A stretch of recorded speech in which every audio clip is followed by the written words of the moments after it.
हाले नंदिता जी, आप तो बड़ी अमीर निकली। इंडिया के मशहूर बिजनेसमैन विजेंद्र शेखावत आपके डैड हैं। मैं होता तो इस बात का ढिंडोरा हर जगह पीट देता, पर तुम अजीब हो, तुमने अपनी असली पहचान छुपा रखी है। लेकिन क्यों? इसमें बताने वाली क्या बात है? मैं कॉलेज में पढ़ने आई हूँ, अपनी अमीरी का शो ऑफ करने नहीं। देवेन ने जब से ये मिशन ज्वाइन किया था तब से उसके मन में एक सवाल हमेशा रहता था और आज उसने मौका देखकर वो पूछ लिया। इतना अमीर होने के बावजूद भी तुम्हारी ऐसी क्या मजबूरी है कि तुम्हें इस कॉलेज में पढ़ना पड़ रहा है? तुम तो दुनिया के किसी भी फेमस कॉलेज में आराम से एडमिशन ले सकती हो, राइट? तो फिर ये कॉलेज क्यों, ये जानते हुए भी कि इस कॉलेज में पल पल स्टूडेंट्स की जान पर खतरा रहता है? तो फिर यहाँ ही क्यों नंदिता? ये महादेवी कॉलेज मेरे डैड ने बनवाया था देवेन। उसका ये जवाब सुनते ही देवेन की मुस्कान गायब हो गई। वहीं नंदिता ने होठों पर सैड स्माइल के साथ अपनी बात को पूरा किया। डैड ने तो सिर्फ कॉलेज बनवाया, पर प्रिंसिपल का रोल निभाते निभाते ये कॉलेज कब माँ की दुनिया बन गया उन्हें भी पता नहीं चला। हाँ, यहाँ की ex principal Mrs Ragini Shekhawat मेरी माँ थी। मेरे यहाँ आने का कारण भी वही है। माँ ने इस कॉलेज को लेकर एक सपना देखा था जिसमें गरीब अमीर हर बच्चे को बेस्ट एजुकेशन मिले।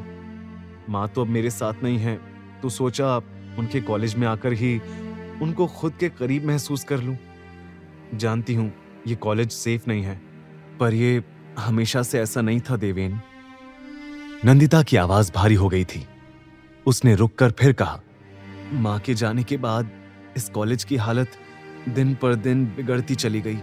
पापा अपने बिजनेस एम्पायर को संभालने में इतना उलझे रहे कि ध्यान ही नहीं दे पाए। पर देवेन, मैं अपनी माँ के इस सपने को ऐसे बिखरने नहीं दे सकती।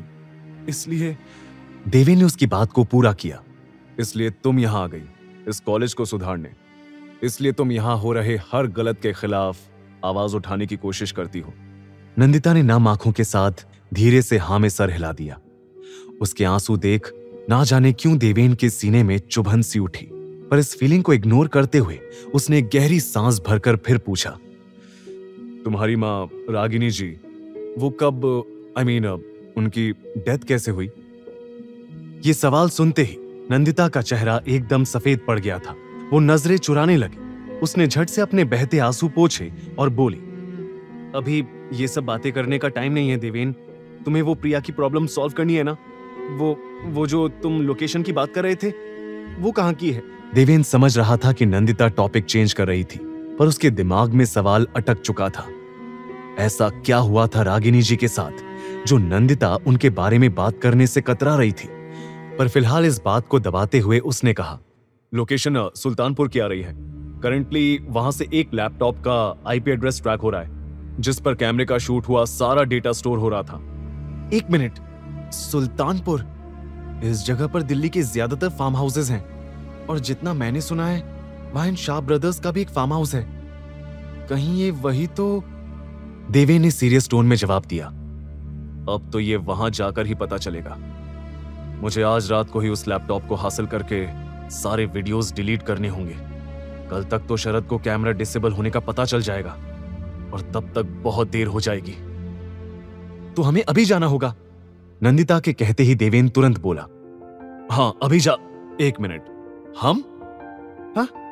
हम नहीं मैडम, सिर्फ मैं जाऊंगा। क्यों? मैं भी चलूंगी तुम्हारे साथ, मुझे भी इस प्लान का हिस्सा बनना है।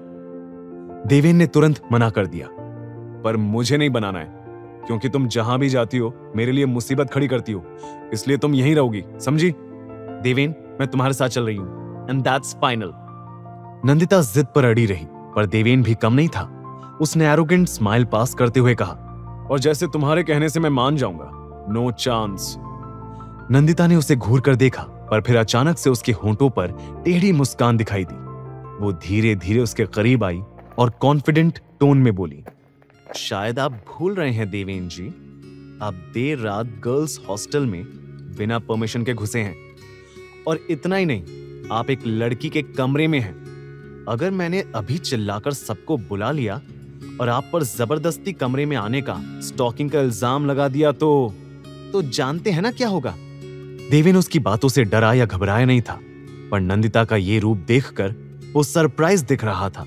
तो अब आप मुझे ब्लैकमेल करेंगी मिस शेखावत? देवेन ने दबी मुस्कान के साथ पूछा तो नंदिता भी अकड़ से बोली, तुमने भी तो मेरी दोस्ती पाने के लिए ऐसा ही कुछ किया था, अब तुमसे ही सीखा है। तो बताओ, सभी लड़कियों से पिटना है या मुझे अपने प्लान में इंक्लूड करना है? Choice is yours. देवेन समझ गया था कि नंदिता मानने वाली नहीं थी। फाइन, तुम भी आ सकती हो।